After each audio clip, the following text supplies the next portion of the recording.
और आगे बढ़ेंगे जहां उत्तराखंड में 27 जनवरी 2025 से प्रभावी समान नागरिक संहिता को हाईकोर्ट में चुनौती दी गई है।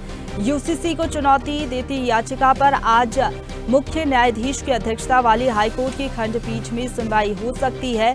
तो बड़ी सुनवाई आज कोर्ट में हो सकती है। देहरादून निवासी और अन्य भीमताल निवासी सुरेश सिंह नेगी ने अलग अलग याचिका दायर की है। राज्य सरकार की ओर से पारित यूसीसी के प्रावधान में शामिल लिव इन रिलेशनशिप सहित मुस्लिम पारसी आदि की वैवाहिक पद्धति की यूसीसी में अनदेखी करने को चुनौती दी गई है। अब कोर्ट में जो याचिका दायर हुई है उसको लेकर सुनवाई होगी। याचिका में कहा गया है कि कुरान की आयतों और उसके सिद्धांतों का पालन करना याचिकाकर्ताओं के साथ ही मुस्लिम समुदाय का आवश्यक धार्मिक अभ्यास ईआरपी है। मुस्लिम समुदाय के सदस्यों को भारत के संविधान के अनुच्छेद 25 के तहत अपने धर्म के स्वतंत्र पेशी और अभ्यास का मौलिक अधिकार है। हालांकि अब यूसीसी को लेकर जो याचिका दायर की गई है उसमें कोर्ट में सुनवाई होगी।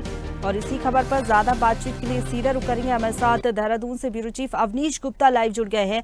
अवनीश, यूसीसी को लेकर 2 याचिकाएं दायर की गई हैं। सुनवाई आज कोर्ट में होगी। क्या लग रहा है कोर्ट का क्या कुछ रुख हो सकता है इस पूरे मामले को लेकर? बिल्कुल प्रशंसा। देखिए यहाँ पे जिस तरीके से जो है 27 जनवरी को 2025 में यहाँ यूसीसी लागू की गई थी, उसमें जो प्रावधान था लिविंग रिलेशनशिप का, उसको लेके पहले ही यहाँ पे विरोधाभास यहाँ पे देखने को मिल रहा था। जगह जगह जो है यहाँ पे जो अलग अलग धर्म के लोग हैं वो इसका विरोध भी करते रहे थे। कई माध्यमों से जो है यहाँ पे ज्ञापन भी दिया गया था, सरकार को जो है घेरने की बात की गई थी।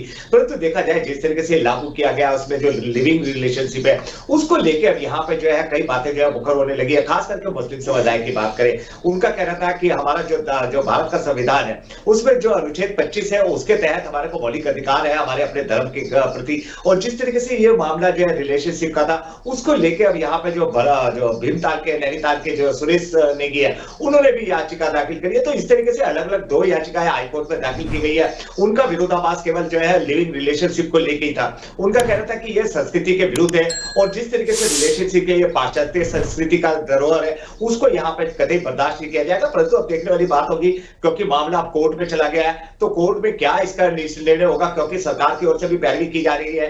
तो सरकार का भी यहाँ पे इसमें हालांकि कोई वक्तव्य नहीं आया, परंतु आज हो सकता है कि जिस तरीके से खंडपीठ है हाईकोर्ट की उसमें सुनवाई के लिए इसको पटल पर रखा गया है। जी बिल्कुल अवनीश, लेकिन हमने देखा था तमाम विशेषज्ञों की राय ली गई थी, उसके बाद ही मसौदा तैयार किया गया था यूसीसी का।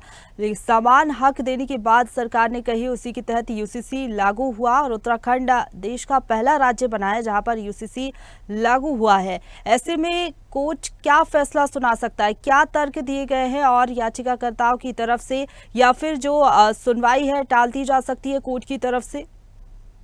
इसमें कह रहा होगा क्योंकि जिस तरीके से यहाँ पे कई राउंड जो है यहाँ पे जो है लोगों के साथ समूह के लोगों को यहाँ पे सुझाव दिए, कोई आपत्ति उसमें दर्ज कराई है। जो कई महीने इसको देखा जाए तो 1 साल के अंतराल में इसको जो है पूरी तरीके से मसौदा तैयार किया।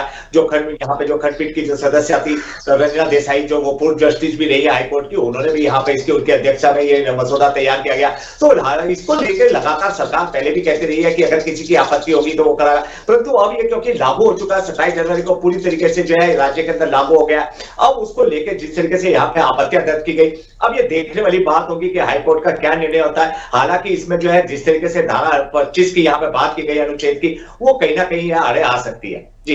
जी शुक्रिया आपका हमारे साथ जुड़ने के लिए और अपडेट हम तक पहुंचाने के लिए अवनीश। ताजा खबरों के लिए लाइक, फॉलो और YouTube पर सब्सक्राइब कर बेल आइकन दबाएं। साथ ही ताजा अपडेट्स के लिए स्वदेशलाइव.com पर विजिट करें।